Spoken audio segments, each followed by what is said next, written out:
പോകുന്ന എല്ലാവരുടെയും വലിയ സ്വപ്നമാണ് നല്ലൊരു ജോലി, ഗ്രീൻ കാർഡ് നേടുക, പിന്നെ സ്വന്തമായ ഒരു വീട്, സുരക്ഷിതമായ ഒരു ജീവിതം. ഇതൊക്കെ ചേർന്നതാണ് അമേരിക്കൻ ഡ്രീം. എന്നാൽ ഈ സ്വപ്നം നെഞ്ചിലേറ്റി US കഴിയുന്ന ലക്ഷക്കണക്കിന് കുടിയേറ്റക്കാരെ കാത്തിരിക്കുന്നത് വലിയൊരു തിരിച്ചടിയാണെന്ന് പറയാം. ട്രംപ് ഭരണകൂടത്തിന്റെ പുതിയൊരു നീക്കം അമേരിക്കയിലെ കുടിയേറ്റക്കാരുടെ സാമ്പത്തിക അടിത്തറ തന്നെ ഇളക്കാൻ പോവുകയാണ്. നിങ്ങൾ അമേരിക്കയിൽ സ്ഥിരതാമസമാക്കാൻ ആഗ്രഹിക്കുന്ന ആളാണോ? അല്ലെങ്കിൽ അവിടെയുള്ള നിങ്ങളുടെ ബന്ധുക്കൾ ഒരു ഹോം ലോണിനോ കാർ ലോണിനോ അപേക്ഷിക്കാൻ ഇരിക്കുകയാണോ? എങ്കിൽ തീർച്ചയായും നിങ്ങൾ അറിഞ്ഞിരിക്കേണ്ടുന്ന ഒരു സുപ്രധാന വാർത്തയാണിത്. രേഖകളില്ലാത്ത കുടിയേറ്റക്കാരോ അല്ലെങ്കിൽ കൃത്യമായ തൊഴിൽ അനുമതിയില്ലാത്തവർക്കോ ഇനി മുതൽ അമേരിക്കയിൽ ബാങ്ക് ലോണുകളും മോർട്ട്ഗേജുകളും ലഭിക്കുന്നത് കഠിനമാകുമെന്ന സൂചനകളാണ് ഇപ്പോൾ പുറത്തു വരുന്നത്. എന്താണ് ഈ പുതിയ ഗവൺമെന്റ് ഗൈഡ് ലൈൻ? ഇത് ബാങ്കുകളെ എങ്ങനെ ബാധിക്കും? ആർക്കൊക്കെയാണ് ഇതിന്റെ പ്രത്യാഘാതം നേരിടേണ്ടി വരിക എന്നതിനെ കുറിച്ചാണ് നമ്മൾ ഇന്ന് വിശദമായി നോക്കുന്നത്. ആദ്യം തന്നെ എന്താണ് പുതിയ നിയമം എന്ന് നോക്കാം. വാൾ സ്ട്രീറ്റ് ജേർണൽ പുറത്തുവിട്ട റിപ്പോർട്ടുകൾ പ്രകാരം US ട്രംപ് ഭരണകൂടം ബാങ്കുകൾക്ക് കർശനമായ പുതിയ നിർദ്ദേശങ്ങൾ നൽകിയിരിക്കുകയാണ്.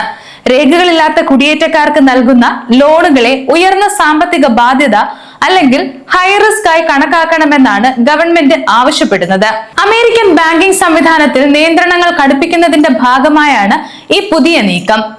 ഈ വർഷം ആദ്യത്തോടെ തന്നെ ട്രംപ് ഭരണകൂടത്തിലെ ഉന്നത ഉദ്യോഗസ്ഥർ ഇതിനെക്കുറിച്ചുള്ള ചർച്ചകൾ ആരംഭിച്ചിരുന്നു. പ്രസിഡന്റ് ഡൊണാൾഡ് ട്രംപിന്റെ വലിയ തോതിലുള്ള നാടുകടത്തൽ പദ്ധതികൾക്ക് ബാങ്കിംഗ് സംവിധാനത്തെ എങ്ങനെ ഉപയോഗിക്കാം എന്നതായിരുന്നു പ്രധാന ചിന്ത. ഇതിന്റെ തുടർച്ചയായി കഴിഞ്ഞ മെയ് മാസത്തിൽ ട്രംപ് ഒരു എക്സിക്യൂട്ടീവ് ഓർഡർ ഒപ്പുവെക്കുകയുണ്ടായി.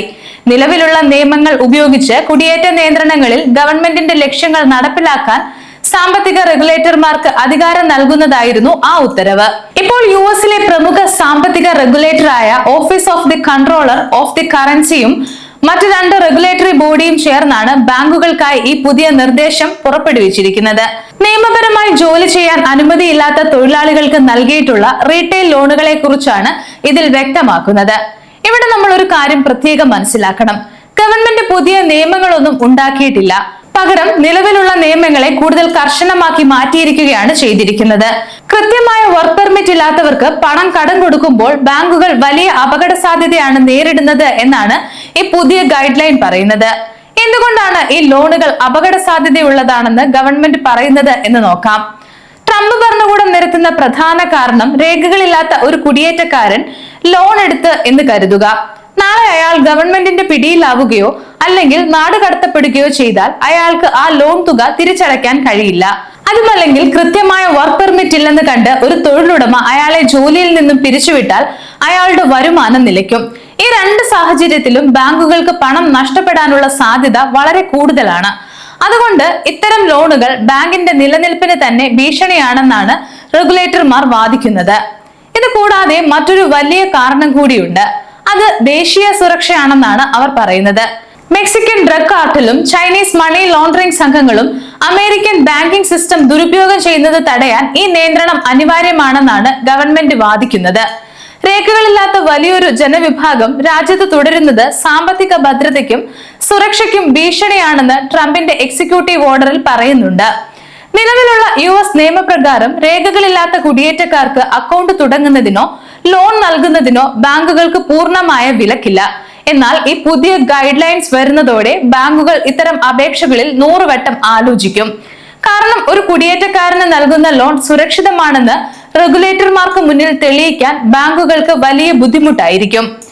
സ്വാഭാവികമായും നിയമക്കുരുക്കുകൾ ഒഴിവാക്കാൻ ബാങ്കുകൾ ഇത്തരം ആളുകൾക്ക് ഹോം ലോണുകളോ ക്രെഡിറ്റ് കാർഡുകളോ നൽകുന്നത് സ്വയം നിർത്തലാക്കാനും സാധ്യതയുണ്ട്.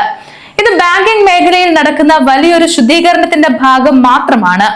ഇതിനു മുൻപ് രേഖകളില്ലാത്ത കുടിയേറ്റക്കാരെ ജോലിക്ക് വെച്ച് ശമ്പള തട്ടിപ്പ് നടത്തുന്ന തൊഴിലുടമകളെ നിരീക്ഷിക്കാൻ ട്രഷറി ഡിപ്പാർട്ട്മെന്റ് ബാങ്കുകൾക്ക് മുന്നറിയിപ്പ് നൽകിയിരുന്നു.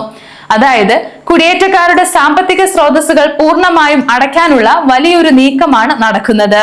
ഈ വാർത്തയ്ക്കൊപ്പം തന്നെ മറ്റൊരു പ്രധാനപ്പെട്ട കാര്യം കൂടി നമ്മൾ കാണേണ്ടതുണ്ട്. ഒരു വശത്ത് കുടിയേറ്റക്കാരുടെ അക്കൗണ്ടുകൾക്ക് മേൽ നിയന്ത്രണം വരുമ്പോൾ മറുവശത്ത് ബാങ്കുകൾ ഉപഭോക്താക്കളുടെ രാഷ്ട്രീയവും മതപരവുമായ വിശ്വാസങ്ങളുടെ പേരിൽ സേവനങ്ങൾ നിഷേധിക്കുന്നു എന്ന പരാതിയും ഉയർന്നു വരുന്നുണ്ട്. ചില ബാങ്കുകൾ യാഥാസ്ഥികരായ ആളുകൾക്ക് അവരുടെ രാഷ്ട്രീയ കാഴ്ചപ്പാടുകൾ കാരണം സേവനങ്ങൾ നിഷേധിക്കുന്നതായി പരാതിയുണ്ട്. ഇതിനെ ഡീ ബാങ്കിംഗ് എന്നാണ് വിളിക്കുന്നത്. ഇതിനെതിരെയും ട്രംപ് ഭരണകൂടം മറ്റൊരു എക്സിക്യൂട്ടീവ് ഓർഡർ ഇറക്കിയിട്ടുണ്ട്.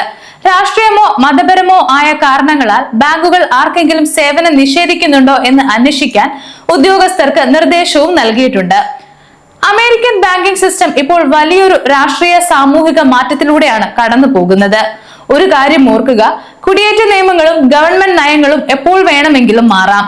ഔദ്യോഗികമായ ഇമിഗ്രേഷൻ അറ്റോർണിമാരുടെയോ വിദഗ്ധരുടെയോ ഉപദേശപ്രകാരം മാത്രം ഇത്തരം കാര്യങ്ങളിൽ അന്തിമ തീരുമാനം എടുക്കാവൂ. ഈ പുതിയ ഗൈഡ് ലൈൻ അമേരിക്കൻ സ്വപ്നവും കണ്ട് അവിടെ ജീവിക്കുന്ന സാധാരണക്കാരായ കഠിനാധ്വാനികളായ പല മനുഷ്യരുടെയും ജീവിതത്തെ ബാധിച്ചേക്കാം. വീട് വാങ്ങാനും ബിസിനസ് വളർത്താനും ലോണുകളെ ആശ്രയിക്കുന്ന വലിയൊരു ജനവിഭാഗത്തിന് ഇത് കനത്ത തിരിച്ചടിയാണ്.